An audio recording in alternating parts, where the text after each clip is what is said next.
Hi, GST ഒരു 10 കേസസിൽ നമുക്ക് compulsory registration എടുക്കേണ്ട സിറ്റുവേഷൻസ് ഉണ്ട് എന്ന് പറയുന്നുണ്ട്. സെക്ഷൻ 24 ഇത് പറഞ്ഞിട്ടുള്ളത്.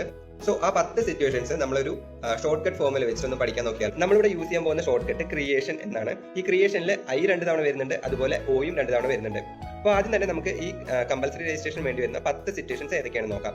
The person who is making interstate taxable supply, then casual taxable person, the person who required to make payment under RCM, അതുപോലെ NRTP cases, e-commerce operator, the person who required to deduct TDS under section 51, അതുപോലെ നമ്മളുടെ ഏജന്റിന്റെ കേസിലും വരുന്നുണ്ട്. Input service distributor, OIDR service provider, online money ഗെയിമിംഗും എന്താണ് such other cases as may be notified എന്നാണ് പറഞ്ഞിട്ടുള്ളത്. ഇതിൽ ആദ്യത്തെ ലെറ്റർ വരുന്ന ക്രിയേഷനിൽ C ആണ്. അത് C നമുക്ക് casual taxable personൽ ഇൻക്ലൂഡ് ചെയ്യാം.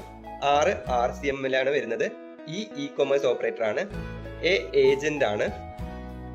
T നമുക്കറിയാം ടാക്സ് 51 പ്രകാരം TDS പിടിക്കേണ്ട കേസസ്. I 2 തവണ വരുന്നുണ്ട്, ഞാൻ പറഞ്ഞിരുന്നു. ഒന്ന് നമ്മളെ ഇന്റർസ്റ്റേറ്റ് സപ്ലൈയുടെ കേസസ് വരുന്നുണ്ട്, അതുപോലെ തന്നെ ഇൻപുട്ട് സർവീസ് ഡിസ്ട്രിബ്യൂട്ടറും വരുന്നുണ്ട്.